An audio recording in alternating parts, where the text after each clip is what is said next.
An-Nawawi Al-Bantani menjelaskan dalam Tanqihul Qaul, memberikan makna ayat yang tengah kita baca buno, bahwa supaya kita jangan seperti Qarun atau Fir'aun, maka kita bersikaplah dengan tawadhu, artinya tidak merasa kita yang segala-galanya. Hana super kitanya. Ta'zim dan juga takrim pada yang mulia gure-gure kamu Bandung, baik yang berhadir maupun yang mungkin di luar daripada masjid yang mulianya. Demikian juga pada jamaah sekalian, bapak-bapak dan ibu-ibu, keluarga besar majelis pengajian di Masjid Jami' yang mulia. Kita lanjut lagi pengajian kita, yaitu dalam maudhu' tafsir. Malam ini kita melihat lagi berkaitan dengan keangkuhan dan kesombongan yang dilakukan oleh manusia, dan juga Allah menceritakan di dalam Al-Quran, menjadi iktibar, menjadi pelajaran bagi kita bersama. Al-Quran surah Al-Qasas ayat 83-84. A'udzu billahi minasyaitonir rajim. Bismillahirrahmanirrahim. Tilka darul akhiratu naj'aluha lilladzina la yuriduna uluwan fil ardi wala fasada. Terjemahan secara bebas,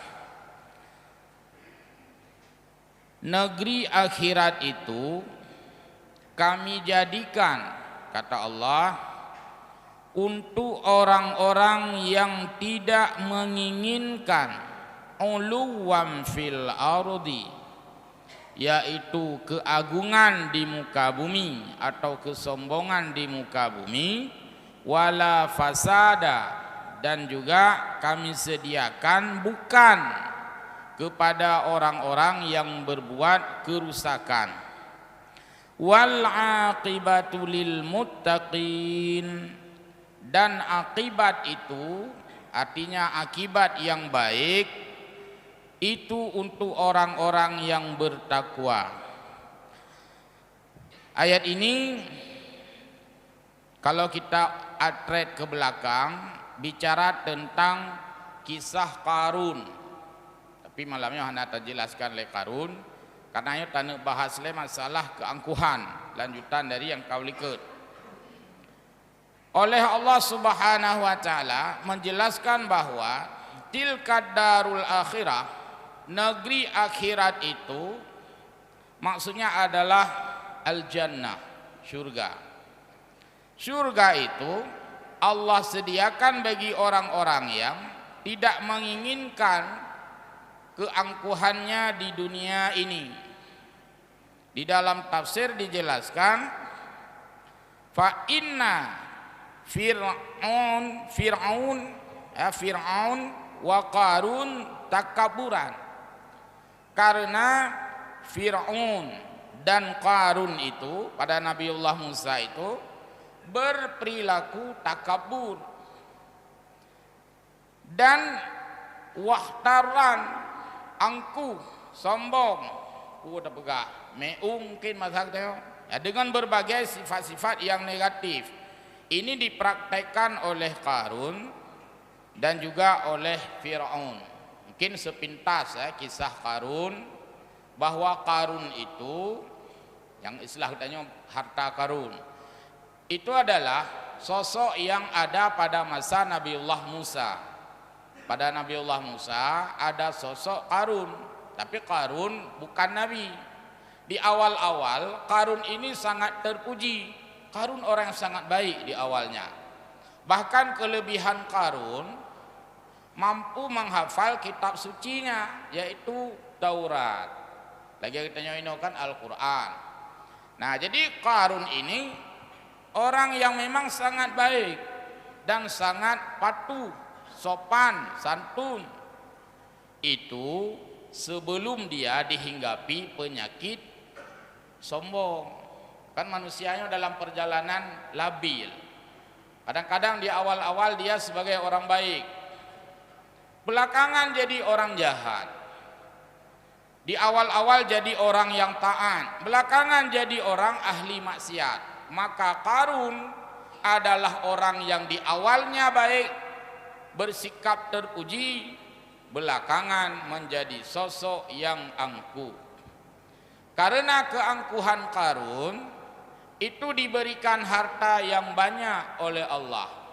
Nyekun neu raceh, memang le tanya, hai tun le tubuh dia tak kaya, hai tubuh dia tak kazin kopah.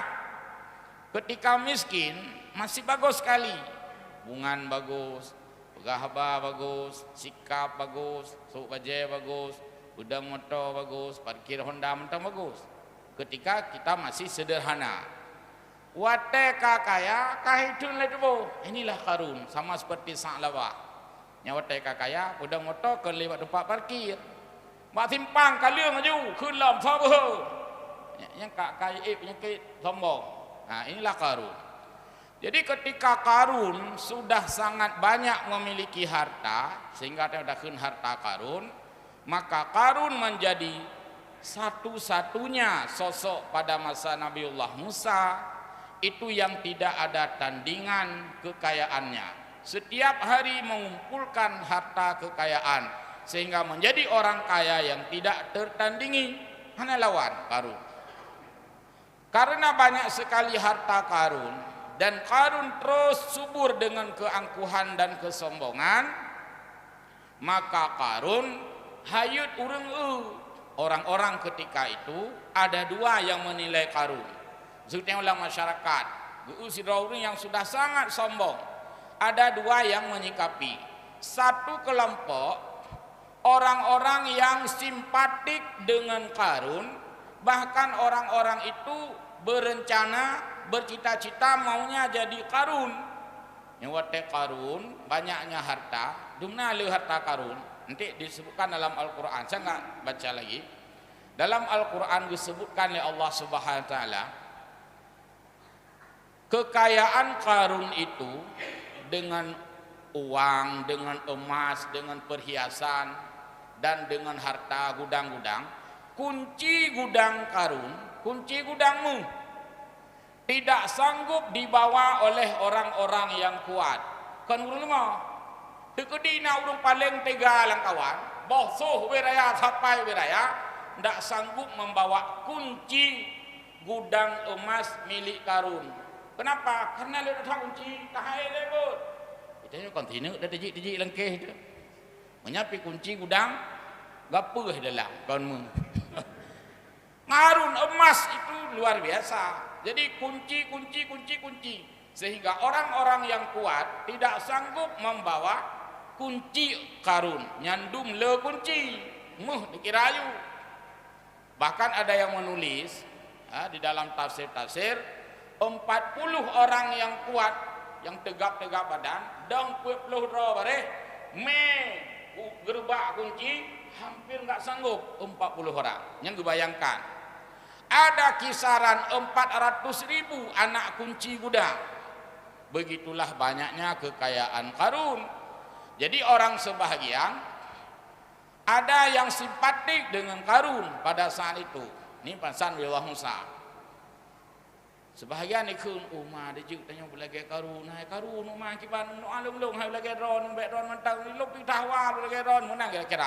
Ada yang simpatik.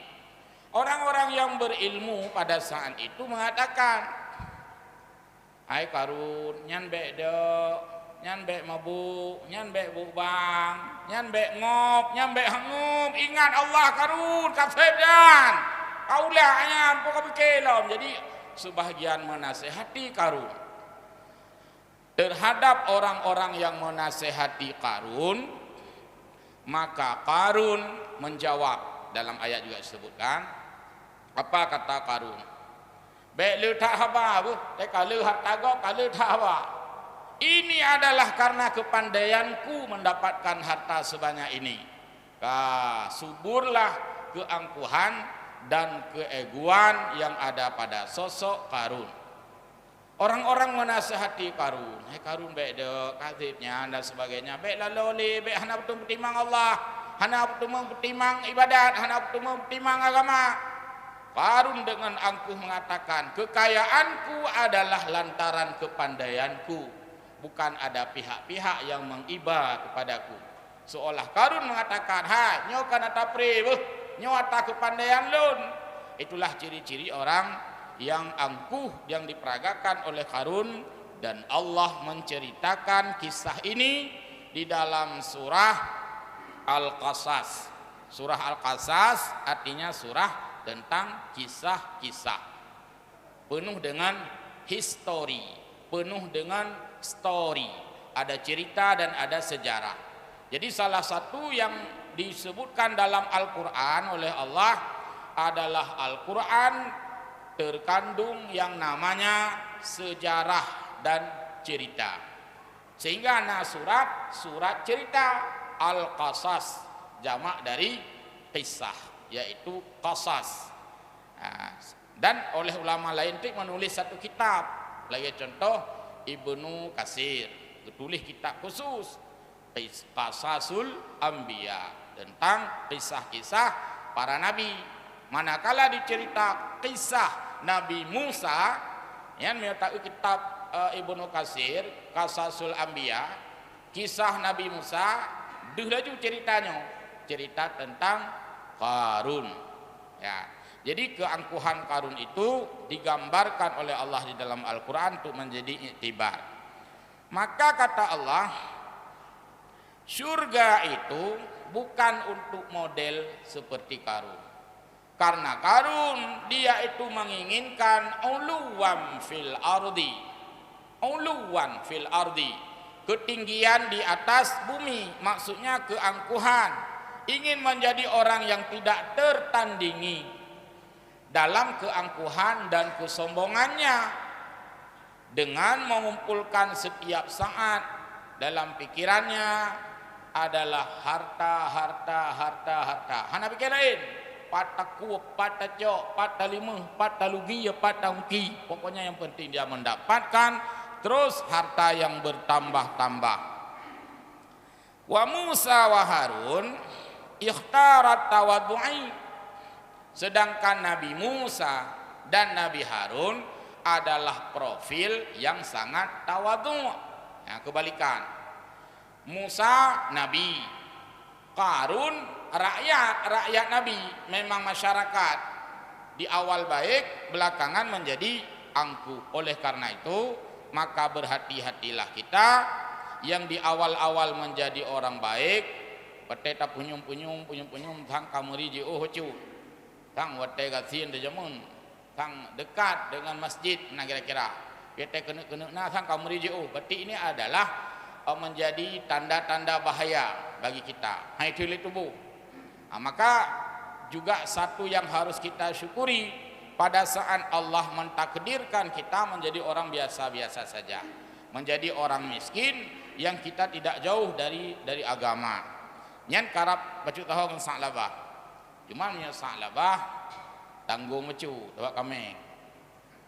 Kambing dia. Tapi kalau Karun levelnya lebih tinggi, sombong pi lebih tinggi ni. Eselon lebih dari Karun, ya. Karena Karun itu angkuh dan tidak mendengarkan nasihat-nasihat yang disampaikan oleh para agamawan pada saat itu, leurnya kusuk-kusuk Karunnya tangan je lelegannya, dia abaikan. Maka singkat cerita, lang ayat 6 ayat cerita, pada akhirnya adalah Allah menenggelamkan Karun dan harta Karun. Gupunom le Allah lang bumau sampai na islah sekarang, wate takuh berangkapu umah sang yang lagi na harta Karun. Tinggal kata nom jamun, tapi Karunnya kan iluk semua ni. Bentuk nak kuku yang sangat tak Karun, ide Mesir, ya, Jazirah Arab. Jadi Allah tenggelamkan Karun dan hartanya sekalian. Jadilah sebagai cerita yang sangat melegenda, cerita yang sangat memoris, yang tidak terlupakan sampai hari ini, yaitu dengan cerita Karun dan keangkuhannya, dan juga hartanya yang sangat melimpah. yang kau likut nalun pegah. Kenapa bumi menelan Qarun? Karena Allah mengizinkan pada saat itu. Setelah itu, ketika Nabi Muhammad hadir, bumi meminta juga, ya Allah yang Maha Kuasa, jika ada hambamu yang angkuh, yang sombong, apakah engkau mengizinkan umat sabar-sabar? Allah menolak permintaan bumi karena Allah sayang kepada Nabi Muhammad.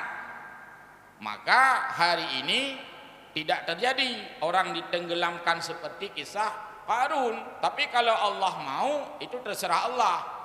Artinya Allah memberikan rahmat kepada kita umat Nabi Muhammad karena sayangnya Allah pada Nabi, sehingga Allah tidak mengizinkan bumi untuk menelan orang bermaksiat. Sekiranya Allah mengizinkan, tak tiura sang tak lampung ada huruf. Penduduk sekian orangnya pada huruf ada huruf. Nah orangnya na urang Madinah baca catatan koran orangnya na mengploro juga ada. Ingwai bumo. Tinggal na urang becu ada. Jadi cukuplah penduduk yang hilang ditelan bumi. Karena Allah tidak mengizinkan, maka disinilah rahmat kita diberikan waktu untuk bertobat, ya, bagi orang-orang yang melakukan kezaliman. Fa inna fir'auna wa qaruna takabburan wa tajaburan wahtaran al-ulu, dan dia menginginkan ulu. Nah, lu temukan ada istilah ucapan uluan dari kata aliyun, uluan artinya manyang, uluan. Tang lagi na bak punyung long, urang yang galak tapi manyang-manyang itu galak tapi elu-elu kena. Oh, cukup dielu-elukan, cukup diulu-ulukan sebenarnya katanya. Diulu-ulukan, dipe-pe. Oh, maka kita tempu elu-elukan. Jadi elu-elukan ini adalah sifat Fir'aun yang memang dia ingin dielu-elukan dan menjadi manusia tak tertandingi dari banyaknya harta sehingga menimbulkan rasa keangkuhan. Inilah uluwan Allah sebutkan di dalam Al-Quran. Ay al-jannah ay wa ma fiha minan na'imid daim. Artinya surga itu beserta dengan isinya, yaitu an-na'imud daim, nikmat yang selama-lamanya, nikmat yang tiada pernah habis. Bukan na'imud daim. Atau dalam ayat Al-Quran, jannatun tajri min tahtihal anhar naujuh khalidina fiha abada. Jadi surga itu tidak berbatas. Tidak ditanyakan surga padu meribetun untuk surga batas. Hana juga batas oleh Allah. Pokoknya abada. Dia tetap surga itu abadi. Tapi surga itu bukanlah kekal sebagaimana kekal zat Allah. Yang kekal hanya satu, Allah saja. Surga bukan kekal, itu dikekalkan. Kalau Allah baka, Allah itu maha kekal. Kalau surga abqa, dikekalkan oleh Allah. Neraka abqa, dikekalkan oleh Allah. Jadi surga bukan kekal, karena surga itu makhluk. Enggak boleh ada dua yang kekal. Allah kekal karena Khalik, zat. Kalau surga itu makhluk ciptaan Allah, tetapi surga itu tidak Allah hancurkan. Surga itu Allah kekalkan. Maka kalau Allah disebut baka, kalau surga disebut abqa. Perbedaannya, kalau abqa ada yang mengekalkan, yaitu Allah subhanahu wa ta'ala. Artinya ranah tauhid bah itu dalam legure Aku Husni ya, atau Abu Neo, Abu dibilang jerun. Kemudian dalam surga juga itu ada kenikmatan ru'yatu wajhillahi al-karim, melihat Allah. Dalam hadis yang sahih itu, dan itu diikatkan oleh versi Ahlus Sunnah wal Jamaah, bahwa nikmat yang paling indah di dalam surga adalah kita diberikan kesempatan melihat Allah Subhanahu wa taala. Karena sahabat bertanya tentang bulan purnama. Lalu Nabi menjawab bahwa seperti kamu melihat bulan purnama inilah nanti kita akan melihat Allah. Maksudnya apa? Bukan Allah seperti bulan purnama, terangnya dan jelasnya, artinya sangat terlihat jelas. Bagaimana yang sangat mendetil, wallahu a'lam bishawab, kita tidak berani terlalu mendalam. Yang jelas itu adalah penyampaian dari Rasulullah dan diikatkan di dalam Ahlussunnah wal Jamaah. Nikmat yang paling indah di dalam surga adalah kita diberi kesempatan untuk melihat yang menciptakan surga, yaitu Allah Subhanahu wa taala. Nikmat dunia ada dua. Dan kitab-kitab tulis nikmat dunia dua. Yang pertama lintu kendara baru, nikmat dunia. Yang kedua tengut anak tolak hutang. Tengutnya nikmat yang luar biasa. Pada saat tertidur maka segala kesusahan itu hilang. Malik tak hutang, adik hutang yang ada ke tengut. Maka nikmat yang paling nikmat di dunia ini yaitu dua. Yang pertama tidur suami istri bulan madu. Yang kedua yaitu tidur. Maka orang yang tidak bisa tidur dia telah kehilangan nikmat. Tidurnya yang menurut keadaan. Nah ya wai tengut. Malah naik tengut uro. Menurut keadaan neo ya. Nah ada han tengut. Gublik-gublik yang jaga. Nya kau hek tu. Nya han tengut gublik yang jaga, nya kata sah tu.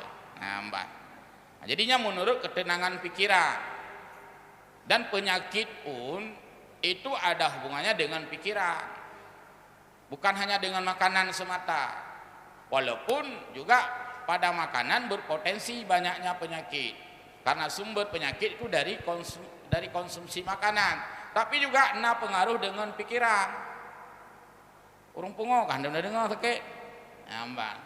Anak sakit gitu. Pada pui pajohnya ada talang bro yu lima tong bro pajoh yu.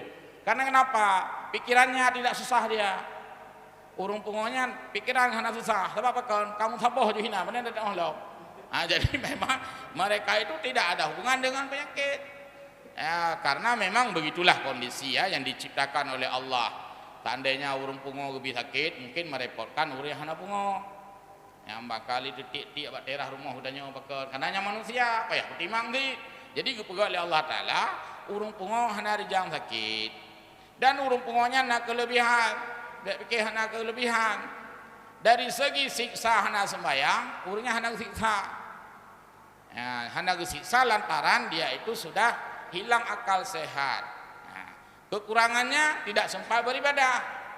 Jadi manduknya nak lebih kurung. Malam dah urung, tak banding orang pungo, nak lebih kurung. Urung malam dah, yang hana sembahyang dosa. Urung abeh pungo, hana sembahyang, hana dosa. Jadi kedeh lebih kanyan, kunorak urung ketanya. Namun lagi nyan, walaupun na urung pungonya sisi lebih, tapi baik sampai galak pungo. Baik tu kena na lebih banyak, galak pungo baik. Ka la yuriduna uluwan at-ta'biru bil iradati ablaghu fin nafyi di annahu nafyin wa ziyadah. Naj'aluha, kami jadikan surga itu ay nasiruha qauluhu bil baghi ay adzulmu wal kibru kama waqa'a li fir'aun wa qarun wa junuduhuma. Lagi yang kami ceritakan dalam kisah Qarun, Fir'aun dan pasukan-pasukan keduanya. Kemudian bi'amalil ma'asi ay kal qatli.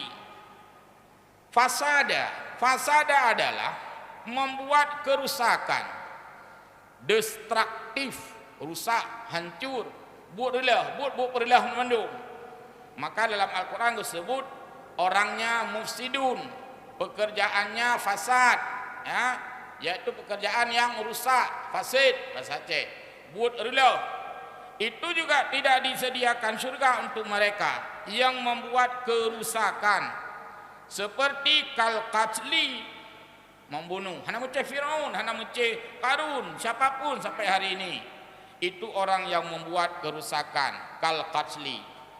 Apalagi kita lihat hari ini sangat menyedihkan sekali, pembunuhan antara orang tua dan anak sudah hampir setiap hari kita dengar, baik di media ataupun di mana-mana.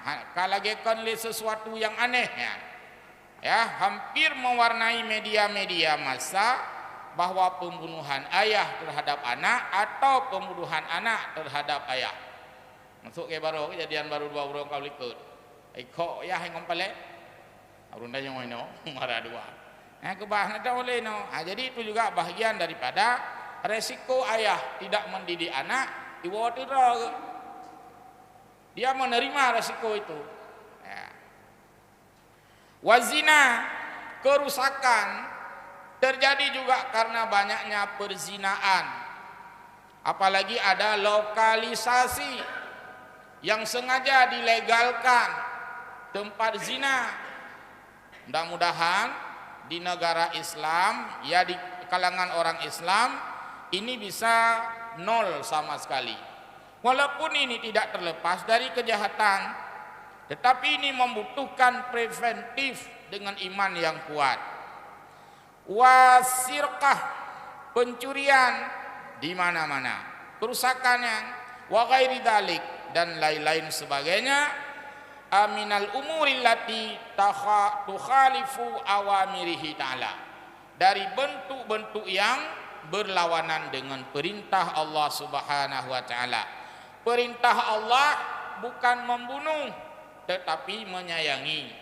Perintah Allah bukan berzina tetapi melangsungkan perkawinan. Perintah Allah bukan mencuri tapi membeli dan sebagainya. Jadi yang berlawanan dengan arah perintah Allah semuanya bermakna fasada. Dan jangan lupa, fasada ini bukan hanya merusak orang, tapi juga merusak alam dan lingkungan. Zaharal fasadu fil barri wal bahri bima kasabat aydin nas.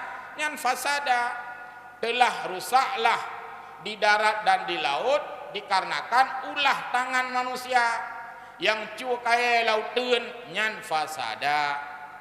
Illegal fishing, ikan di laut fasada, illegal logging guna fasada, dan lain-lain sebagainya. Ketidaktertiban dalam hidup fasada. Pegak rumah bak jalan haji ijak urung fasada, mukat bak jalan haji ijak lalu lintas fasada. Itu kerusakan semuanya. Jadi kan hanya rulah urung, tapi juga rulah sistem. Kita tidak ramah lingkungan. Bahkan hana ramah lingkungan karena ubena lingkungan kabeh tak ramah. Arulah dong. Nah, jadi sehingga terjadilah kerusakan. Kemudian lagi nak kerusakan, kenapa gajah liar? Yang gajah kahek buat uman. Ikun waktunya. Orang kampung, nyon ganggu ten tupa udip kamu hana mohon menjaya, kaku menjak rumah roh ni. Karena kata rumah roy. Karena binatang-binatang itu sudah ditempatkan oleh Allah di belantara, lang udun Tuhan istilahnya. Kalau hutan itu dieksploitasi, hutan itu dijarah secara ilegal, maka binatang pun mengamuk kayak relah rumah hutannya. Maka hok tajak mau, kakejak tajak lang kampung, maka ada harimau kadang-kadang sudah tidak nyaman tinggal di hutan dan dia terjun atau turun ke pedesaan, terganggu dengan baik. Jadinya nah kaitan dengan bengih Allah, sehingga Allah tidak memberikan dan tidak menjanjikan surga untuk mereka itu. Pada mana itu? Ya, ayat ini di samping bicara tentang Fir'aun, Qarun, juga Allah menggiring kita sebagai manusia ini agar bersifat lawan dari sifat Fir'aun dan Qarun. Kalau Qarun tadi bersifat angkuh, maka yang ingin Allah suruh kepada kita adalah lawan dari angkuh, yaitu tawadhu, rendah hati, merendah diri, itu tawadhu. Maka ayat ini oleh Imam Nawawi, Syekh Imam Nawawi Al-Bantani, yang disebut dengan Bapak Kitab Kuning Indonesia, yang lahir abad 19, ayat ini beliau tulis pada kitabnya, yaitu Tangkihul Qaulul Hasis. Ken urang dayah ka sangat geturi. Kitab tangkih, kan? Tangkihul Qaulul Hasis. Kitab Tangkihul Qaul atau tangkih saja. Gitu ayatnya ditulis oleh Imam Nawawi Al-Bantani atau Syekh Nawawi Al-Jawi. Bak kitab beliau tangkihnya dalam pelajaran Fadilatut Tawadhu, yaitu keutamaan tawadhu, tentang ayat ini. Bahkan baca barang 5 atau 2 menit. Ini kitab beliau ya, kitab tangkih. Ayat yang tak baca saja ditulis bab fon laju. Bab Al-Babusani Wasalasuna, bab ke-32 fi fadilati tawadhu, pada bicara tentang keutamaan tawadhu, menyangkut dengannya. Qala ta'ala, Allah berfirman, tilka darul akhirah, negeri akhirat itu, naj'aluha lil ladzina la yuriduna uluwan fil ardi, kami jadikan tu orang-orang yang tidak menginginkan ketinggiannya, keangkuhannya di muka bumi, wala fasada, dan tidak berbuat kerusakan, wal aqibatu lil muttaqin, dan akibat yang baik adalah untuk orang-orang yang bertakwa. Wat tawadhu'u, dijelaskan. Tawadhu adalah idharut tanazzuli anil martabati lima yuradu ta'dhimihi. Tawadhu yaitu memperlihatkan rasa merendah untuk memperoleh martabat yang tinggi. Untuk hadis Nabi, nepegah li Nabi, somantang yang bersifat rendah, anak-anak tak kumayang-mayang do, maka Allah meninggikan orang itu. Berarti kebalik juga. Somantang yang bersifat angkuh, maka Allah merendahkan orang itu. Nyan hukum yang berlaku. Urang yang rayu-rayu do, yang tu sombong-sombong do, yang tu angkuh-angkuh do, Allah rendah urangnya. Sementara orang-orang yang rendah, merendah diri, hana mudah-mudah, dia pacuk tahu, dia lebih kurang, hana mudah-mudah, Allah meninggikan orang itu dan rendah urang. Untuk acara, tadi ikut, maka hana rendah tu. Untuk sini kayak juga bangku, wibiraya bangku, talumi-lumi bangku, nah si urang malim tu, geduk ide leke, babangku papeun geduk rawa ke, hana rendah hanya, malah orang lain yang ngabu. Ina nak buduk, kenapa buduk? Dia ina mata ben. Jadi orang lain yang kabur, kangaknya. Artinya orang yang merendah itu tidak rendah di sisi Allah. Bahkan orang itulah yang sangat mulia. Sementara orang yang mengambil posisi yang tinggi, cokro kemanyang saja, dialah yang di dalam pandangan Allah direndahkan. Waqila wa huwa ta'dhimu min fauqihi li fadlihi. Tawadhu juga bermakna yaitu membesarkan orang-orang yang di bawahnya. Gak nyan malim, tapi urang hana malim diperaya gaknya. Hana ratharo malim. Gak nyan kaya, tapi ku urang ngasin dihargai. Gak nyan tega, tapi ku urang lemah cukup sayang. Nyan makna tawadhu. Jadi kon ban katega kita nyokap lidah-lidah gerahem belut dia tegak kau. Jadi inilah sifat-sifat tawadhu. Kemudian tawadhu juga bermakna al-istislamu lil haqqi wa tarkil i'tiradi 'anil hukmi minal hakim. Tawadhu adalah menerima kebenaran dan dia tidak melawan keputusan kebenaran. Terhadap kebenaran dia terima. Nyalang hadis disebutkan walaupun yang menyampaikan itu anak kecil. Onai ho. Walaupun yang menyampaikan itu sagiran, anu banyak pegah kebenaran.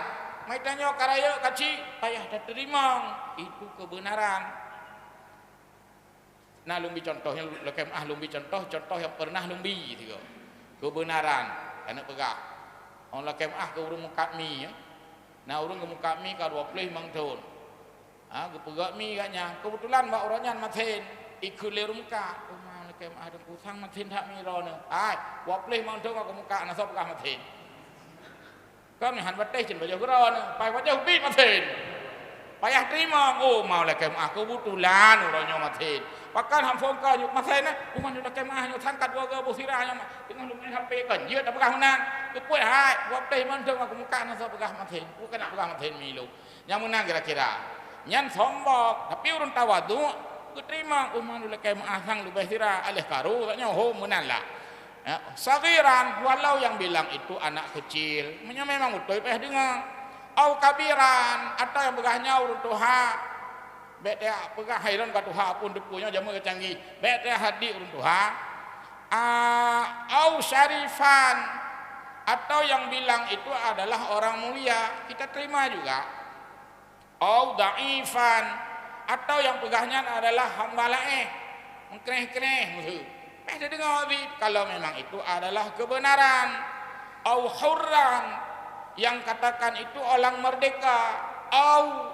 abedan yang sampaikan itu budak sahaya tetap payah tak dengar ya bang si tanya tak sok je kerung baru tu hai tegur le hai tengku je kerung ka bekah hai po bekah memang aku belum so bekah yang memang bekah kan di bandar belakang bekah si bang menang kira-kira jadi harus kita terima demikian juga dalam hal-hal lain dalam hal-hal ilmu agama enggak tentu yang kita ini tahu orang lain mungkin lebih tahu. Ulangnya masalah kita, oh nampak jarang-jarang dah. Jik tanya le murid, hai tengku dan pada buah kitab kan bacanya kadang semua berat. Mesti tak jawab, hai, amti peluh buah kitab. Oi lo buat lemang, makan kamale tu rumah nak geduk hinau sagai, nak geduk hinau. Ya, yang mesti lagi long urang dron. Le tak urang dron macam kitab, cuma nak geduk hinau sebab kalau duduk lo. Nah, artinya bukan berarti yang mendengar ini lebih kurang ilmu dari yang menyampaikan. Jadi harus kita terima ya apapun yang disampaikan oleh yang berpihak pada kebenaran. Nadharan lil qauli la lil qaili.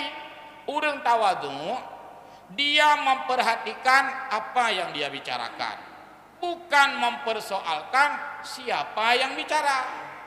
Mungkin Sayyidina Ali undur maqala. Lihat apa yang disampaikan. Wala tandur mangqala. Jangan lihat siapa yang menyampaikan. Tapi nya nampak Pak Iduk sih. Menyoba hadis, menyoba ilmu hadis, nyan manduangi.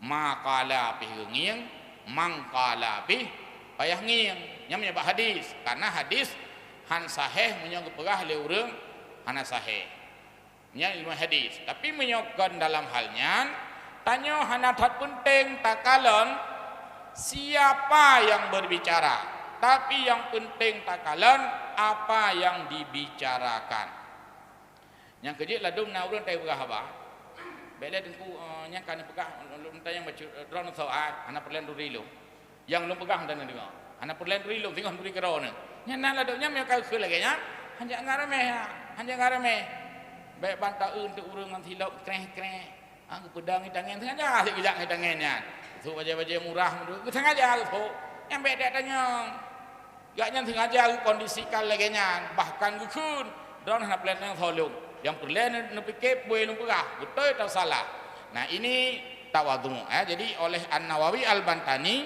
menjelaskan dalam Tanqihul Qaul memberikan makna ayat yang tengah kita baca buno bahwa supaya kita jangan seperti Qarun atau Firaun maka kita bersikaplah dengan tawadhu artinya tidak merasa kita yang segala-galanya hana super katanya serba kekurangan tapi betul hana percaya berarti Iban dah pegat man. Mio moto je dah setuk, wateh je dah setuk. Nah, jadi al waktu kasaifi, waktu bagaikan pedang. Ya, jadi al waktu kasaifi, waktu bagaikan pedang. Itu terjemah liuruhan Fumat Harap, waktu kasih. Nah, jadi demikian guruku, mudah-mudahan manfaat, faedah bagi kita bersama. Insyaallah kita lanjut bak pertemuan yang akan datang. Amin ya rabbal alamin. Wallahu a'lamu bissawab wa ilaihi ma'ab. Wassalamualaikum warahmatullahi wabarakatuh.